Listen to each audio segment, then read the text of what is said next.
Hello. Recently, like this probably just past weekish, maybe a little bit longer, I've been feeling very emotional and just like all of my emotions are like times 10. So like happiness, sadness, not really frustration, but like everything just feels more elevated than normal, which is very strange for me because I feel like most of my life I've kind of pushed all of my emotions down and like not even expressed them when I'm alone necessarily, just because I've always been in kind of like a fight or flight mode.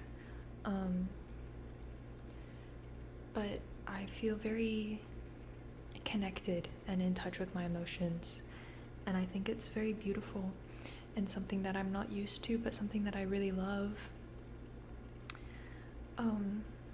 Like, I saw someone's wedding vlog and I sobbed the entire time because it was just so beautiful and like such a happy moment for them. And like I was just crying the entire video. It was like probably like 40 minutes long or something. I was crying the entire time because I was just so happy for them. I don't know these people. I have no idea. Like I don't know them at all. But it was just so beautiful and I was like, oh. And I don't know why I reacted that way because I never really have been like a happy crier. But it was very nice. And I thought that it was just because I was on my period, honestly. But it's not that. I think I'm just genuinely more in touch with my emotions now. And I like it a lot. I don't know, I've been, like my whole life, I've been very used to feeling numb, I guess, or making myself feel that way, to like push everything down and not react in any way. But expressing things is so much better. Like even when I'm alone type of thing, and I cry and I let myself cry, and I watch a YouTube video that is funny and I laugh out loud and I smile when like normally I wouldn't do that. Or like when I'm talking to people now, I'm more expressive with how I feel. I don't know, it's just something's different, but it's a good different, and I like it a lot. But Poppy's sleeping now. Oh, I won't disturb her. But yeah, I think another thing is I don't even know how to, for some reason, and maybe I'm just a little bit crazy, but like a couple nights ago, my ex was in my dream, and like he wasn't like physically there, he just texted me out of nowhere for some reason, which is so strange because I don't think he would ever do that for reasons that I'm not going to talk about,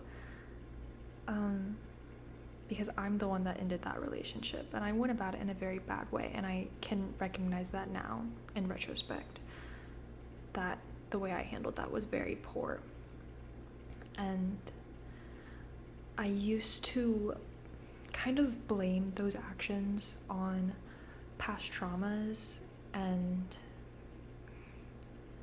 you know, like I'm someone that has abandonment issues, so I've noticed that I will cut people out of my life or leave them first before they get a chance to leave me, which is wrong of me most of the time. Sometimes it has worked out well for me, and I'm glad that I've done that, but there are definitely certain cases where that was not a good thing to do,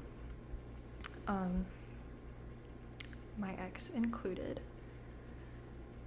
But it's one of those things where I know that we wouldn't have worked out anyways. That does not give me an excuse, and I am taking responsibility for that, and I know that I shouldn't have done that. And I haven't talked to him since, but the dream made me kind of think if I did ever say something to him again, I would definitely want to take responsibility for that and apologize and say, like, that was not a reflection of you at all.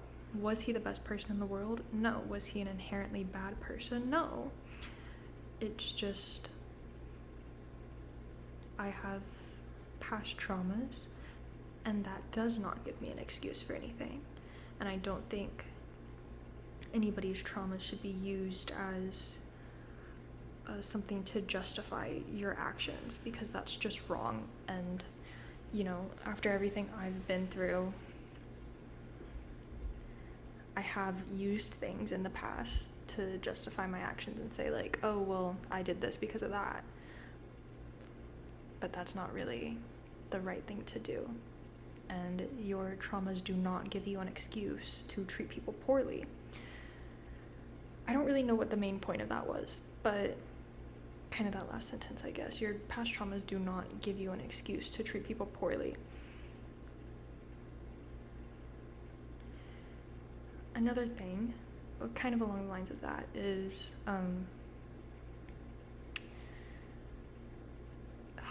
this is such like a thing that is like, should I even like talk about this on the internet?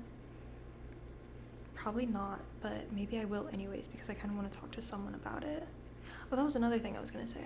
I started making these little videos as like a way to, I guess, help me get over social anxiety. I don't know if that's working. I don't know if that has worked. Granted, I've only made like 10 or something by now.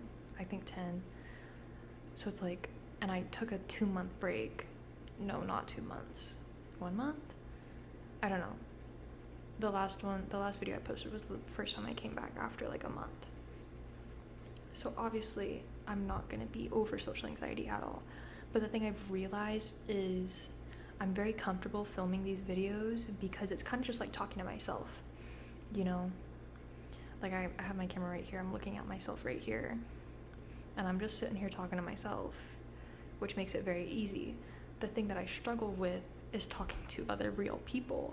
Like if someone's face was right in front of me, I wouldn't be able to say all of this stuff. I'd probably be able to say like half of it.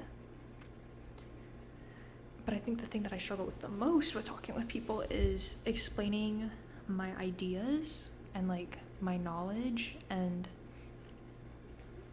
I think that probably does tie into the way that I want academic validation. But like when I try to explain to someone what I know, basically, I stutter a lot and I freeze up and my face gets really red, and it makes me feel stupid, which isn't true. I know that I'm not stupid, but it doesn't make me feel good. So that's what I really want to work on, is getting across that I do know things. I'm not making stuff up. I do understand things. I do know things. That's not the point. That's not what I was going to talk about. Another thing with traumas, my father was not the best person when I was a kid. And there was a lot of other people in that mix that contributed to this. But I was going through my notes app yesterday, which also kind of brought up things with my ex. But I was going through my notes app and I saw something that I wrote about my dad and about how he was never really a dad to me when I was a kid. He was just a father. And I think people that have also experienced that know what I mean. But it's like someone that is present in your life but not emotionally there for you. And that creates its own issues.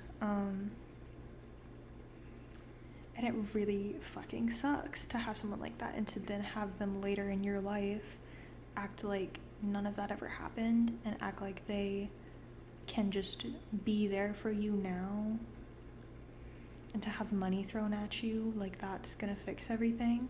I'm very grateful for that. I'm not gonna pretend like I'm not grateful for that. But it's very confusing to have someone that you resented for so long for so many different reasons, but also during that time you loved them with all your heart. And it's just so like, I don't know what to do sometimes. Not like that's anybody's problem but mine, you know. I have to figure that out, and I have to figure out how I want to go about that. But my whole life I have heard so many people in my family say, oh, he's still your dad. It's like, yeah, girl, he is my dad, but was he ever there for me in ways that I needed him? Majority of the time, the answer is no. And that's just fact, you know. There's nothing that I can do to change that. There's nothing that I can do to go back in time and change that. But I do wish that things were different. But I also know that, like, if things were different, I wouldn't be the person I am today. And a lot of the traumas that I have gone through have made me who I am today. And I do wish they didn't happen to me. I wish they didn't happen, of course, because I don't want to go through that, especially with how young I was, you know? But I wouldn't be the person I am today. I would not be sitting here right now doing everything I'm doing in life. And it's a hard pill to swallow, and it sucks. But I know that for better or for worse, it did make me who I am today. And there are qualities about myself that are good that I got from my trauma. And there are also qualities about myself that are bad that I got from it.